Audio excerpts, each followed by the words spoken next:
Welcome to mister Vivek channel. நான்கள் விவேக். இன்னைக்கு வீடியோவில் ஆரம்பம்ங்கிற ஒரு தெலுங்கு படத்தோட ரிவ்யூ தான் பார்க்க போகிறோம். அதுக்கு முன்னாடி சேனல் சப்ஸ்கிரைப் பண்ணலையா, கீழே உள்ள இருக்குல்ல சப்ஸ்கிரைப் பண்ணுங்க, கூடவே பெல் பட்டனையும் கிளிக் பண்ணுங்க. அப்போ தான் நான் போகிற வீடியோ ஒன்று நோட்டிஃபிகேஷனாக வரும். அப்போ தான் இந்த வீடியோ மிஸ் பண்ணால் பார்க்கலாம். நீங்கள் ஆரம்பம் இந்த படத்தை அஜய் நாக் இயக்கியிருக்காரு. இந்த படம் ஒரு த்ரில்லர் சேனல் எடுக்கப்பட்ட படம். இந்த படத்தில் மோகன் பகத், சுப்ரீதா இன்னும் படம் நடிச்சிருக்காங்க. இந்த படம் அமேசான் ஓடிடி பிளாட்ஃபார்மில் தமிழ் டபுள் வெர்ஷனில் அவைலபிளாக இருக்குது. செக் பண்ணி பாருங்கள். இப்போ வாங்க இந்த படத்தோட கதை என்னன்னு பார்ப்போம். இந்த படத்தோடைய கதையை பார்த்தோம்னாக்கா, படத்தோட ஹீரோ மோகன் பகத் ஜெயில் கைதியாக இருக்கார். அவருக்கு வந்து மறுநாள் தூக்கு தண்டனை. ஆனால் முதல் நாள் நைட்டே ஜெயிலேருந்து எஸ்கேப் ஆகிறாரு. அங்கே உள்ள போலீஸ்க்கெல்லாம் ஒரே ஷாக்கு, எப்படி இவ்வளோ போலீஸ் இருந்து எப்படி தப்பிச்சு போனாருன்னு ஒரு ஷாக்காக இருக்குது. அங்கே உள்ள போலீஸ் என்ன பண்ணுறாங்கனாக்கா, 2 டிடெக்டிவ் வர வைக்கிறாங்க. நீங்கள் இன்வெஸ்டிகேட் பண்ணி ஏதாவது ஒரு க்ளூ கொடுங்க, நாங்கள் அதை வச்சு அவரை பிடிச்சிடுறோம் அப்படின்னு சொல்கிறாங்க.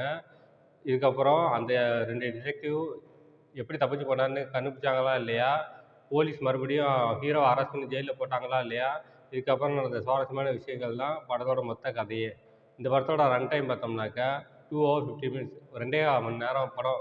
இந்த படம் எதை பற்றின படம்னாக்கா, டைம் ட்ராவல் பற்றின படம். டைம் ட்ராவல் படம் ஏகப்பட்ட படம் நம்ம பார்த்துருப்போம். சூர்யா நடித்த 24, விஷ்ணு விஷால் நடித்த நேற்று இன்று நாளை, அந்த வரிசையில் ஆரம்பம் இதுவும் ஒரு டைம் ட்ராவல் படம் தான். ஒரு டிஃப்ரெண்ட்டான படம், ஒரு தடவை பார்க்கலாம். இந்த படத்தில் ஹீரோ வந்து ஒரு சயின்டிஸ்ட் கிட்ட ரொம்ப 26 வருஷமாக வேலை பார்த்துட்டு இருப்பார். கடைசியாக 26 வருஷம் கழித்து கடைசியாக இந்த டைம் ட்ராவல் மிஷினை கண்டுபிடிப்பாங்க. நம்ம வந்து டைம் ட்ராவல் மிஷின் சொல்கிறோம், ஆனால் படத்தில் என்ன சொல்கிறாங்கனாக்கா தேஜாவுன்னு சொல்கிறாங்க. ப்ரெசண்ட்லேருந்து பாஸ்ட்டுக்கு போகிறது தான் தேஜாவு. அதை கண்டுபிடிக்கிறாங்க. ஹீரோவோட அம்மா வந்து இறந்து போயிருப்பாங்க. அப்போ ஹீரோ வந்து ரொம்ப வருத்தப்படுவார். நான் அம்மா கூடயே இல்லை, அம்மாவோட ஆசையை நிறைவேற்றவே இல்லை அப்படின்னு ரொம்ப ஃபீல் பண்ணுவார். தேஜா மூலியமாக பாஸ்ட்டுக்கு போய் அவங்க அம்மாவுக்கு என்னென்ன ஆசையோ எல்லாத்தையும் நிறைவேற்றுவார். அதெல்லாம் பார்க்கும்போது ரொம்ப நல்லா இருந்துச்சு. இந்த படம் வந்து ஒரு ஹீரோ பேஸ்ட் சப்ஜெக்ட்டு. ஹீரோயினே தேவையில்லை, பட் ஹீரோயின் ஆட் பண்ணியிருக்காங்க. அந்த சயின்டிஸ்ட்டுக்கு ஒரு பொண்ணு இருக்கும், அதுதான் ஹீரோயினா அப்படின்னு சொல்லிட்டு படத்தில் காட்டுறாருங்க. அந்த படத்தில் சயின்டிஸ்ட்டு அந்த டைம் ட்ராவல் மிஷினை ஆப்ரேட் பண்ணியிருக்கும்போது இந்த ஹீரோயின் என்ன பண்ணாங்கனாக்கா, அங்கே ரீடிங்ஸ்லாம் சொல்லிட்டு இருக்காங்க. ஓகே சார், ஓகே சார் சொல்கிறாங்க. அப்பாவை சார் சார்னு கூப்பிட்றாங்க. ஒருவேளை தொழில் பற்றியா என்னன்னு தெரில. அந்த மாதிரி இருக்குது படம். மொத்தத்தில் இந்த படம் பார்க்கலாமா வேணாமா அப்படின்னாக்கா, இந்த படம் ஒரு தடவை பார்க்கலாம். One time watchable. இந்த படம் 2 hours 50 minutes வருது. First half slow, second half slow. மொத்தத்தில் இந்த படம் எப்படி இருக்குன்னா, இது ஒரு பிலோ ஆவரேஜ் படம். One time watchable. இந்த படத்துக்கு மார்க் 5க்கு 2 தருவேன்.